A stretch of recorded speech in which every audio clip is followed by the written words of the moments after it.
जय श्री राम। श्री रामचरितमानस अयोध्या कांड। मैंने श्री रामचंद्र जी का सुंदर वन गमन कहा। अब जिस तरह सुमंत्र अयोध्या में आए वह कथा सुनो।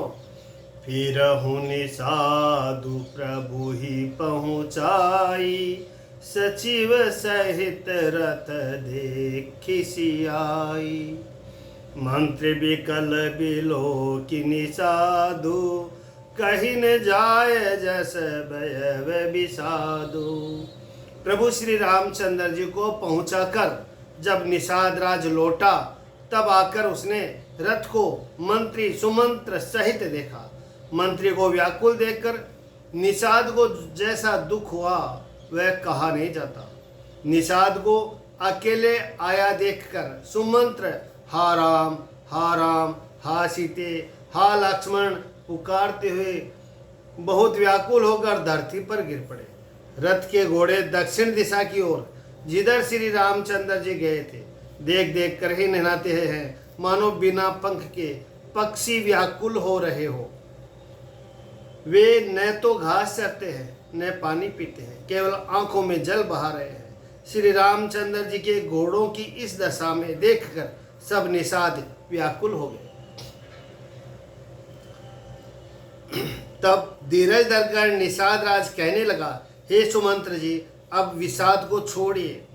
तुम पंडित परमारथ ज्ञाता, दरहु धीर लगी विमुख विधाता। आप पंडित हैं और परमार्थ की जानने वाले हैं। विधाता को प्रतिकूल जानकर धैर्य धारण कीजिए। कोमल वाणी से भांति भांति की कथाएं कहकर निषाद ने जबरदस्ती लाकर सुमंत्र जी को रथ पर बैठाया, परंतु शोक के मारे वे इतने शिथिल हो गए कि रथ को हाँक नहीं सकते। उनके हृदय में श्री रामचंद्र जी के विरह की बड़ी तीव्र वेदना है। घोड़े तड़फड़ाते हैं और ठीक रास्ते पर नहीं चलते, मानो जंगली पशु लाकर रथ में जोत दिए गए हो। वे श्री रामचंद्र जी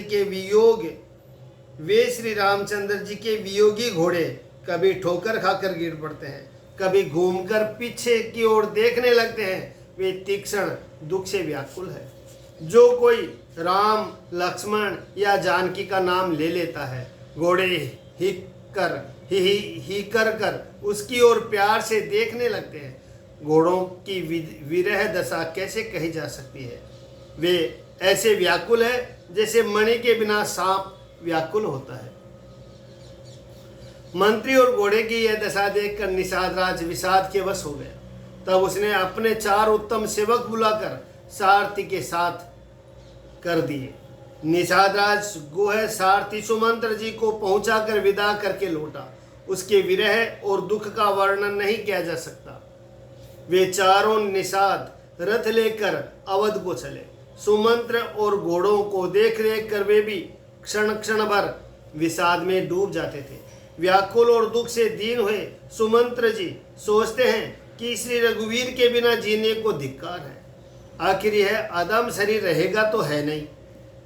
अभी श्री रामचंद्र जी के बिछुड़ते ही छूटकर इसने यश क्यों नहीं ले लिया। ये प्राण अपयश और पाप के बाड़े हो गए हैं।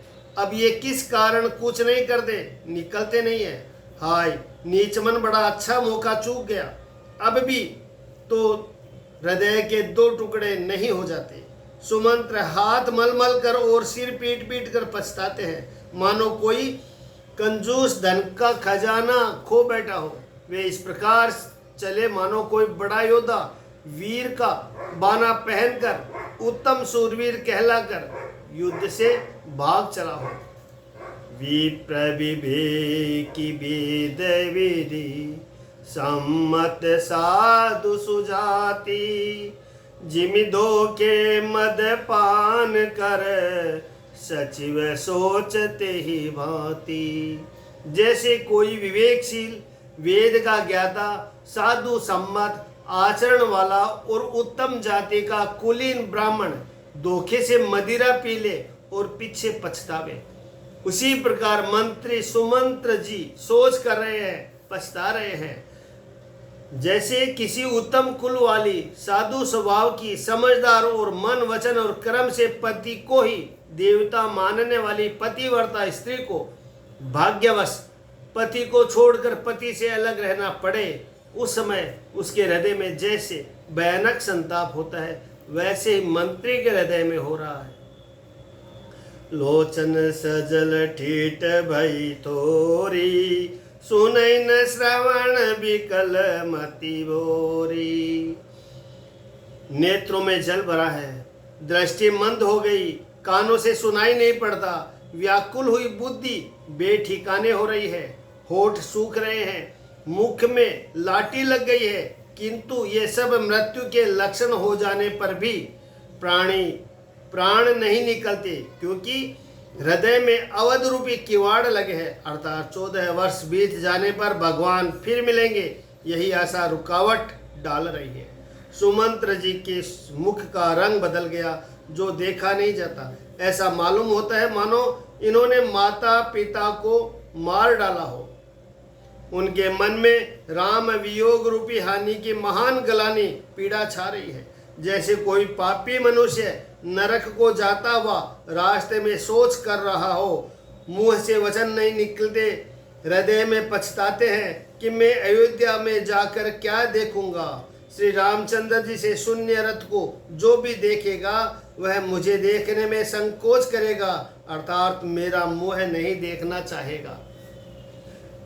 नगर के सब व्याकुल स्त्री पुरुष जब दौड़कर मुझसे पूछेंगे तब मैं हृदय पर व्रज रखकर सबको उत्तर दूंगा। जब दीन दुखी सब माताएं पूछेगी तब हे विधाता मैं उन्हें क्या कहूँगा। तब लक्ष्मण जी की माता मुझसे पूछेगी तब मैं उन्हें कौन सा सुखदायी संदेश कहूँगा।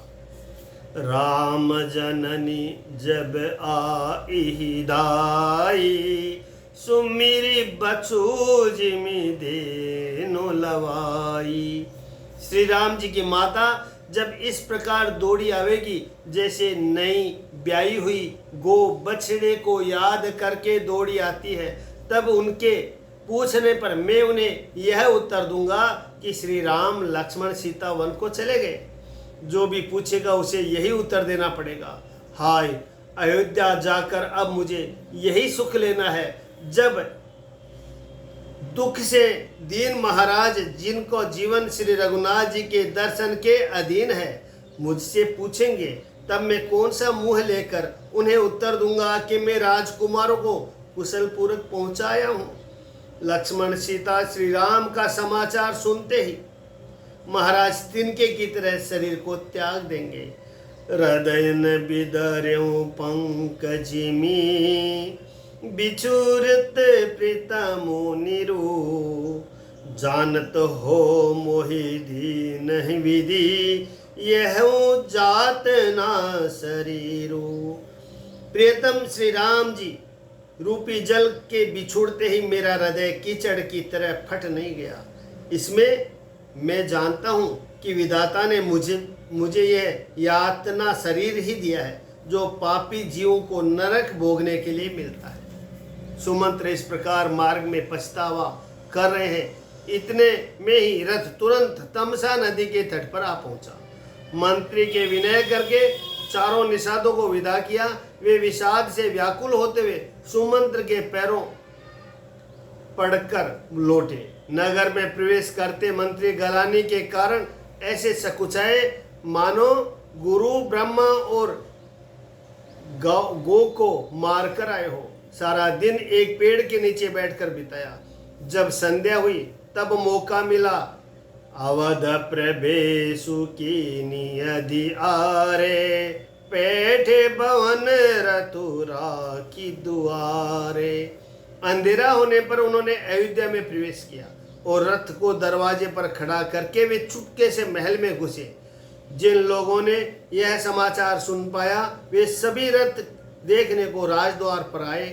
रथ को पहुंचाकर और घोड़ों को व्याकुल देखकर उनके शरीर ऐसे गले जा रहे हैं, क्षीण हो रहे हैं जैसे धाम में ओले।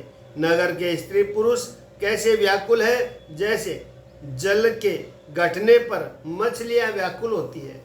मंत्री को अकेले ही आना सुनकर सारा रनिवास व्याकुल हो गया।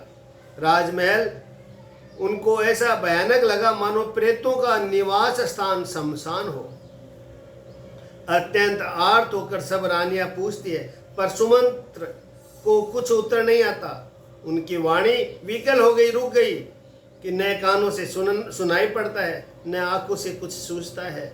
वे जो भी सामने आते हैं उसे पूछते हैं, कहो राजा कहाँ है।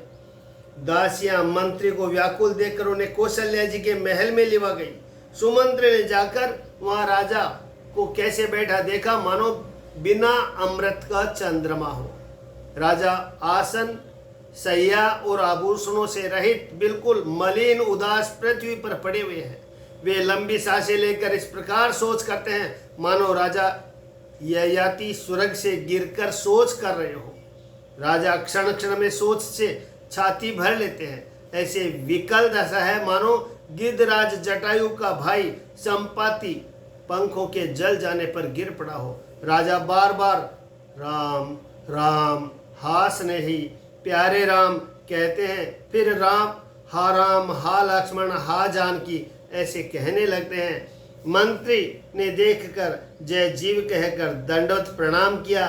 सुनते ही राजा व्याकुल होकर उठे और बोले, सुमंत्र कहो राम कहाँ है। जय सिया राम। कहो राम कहाँ है।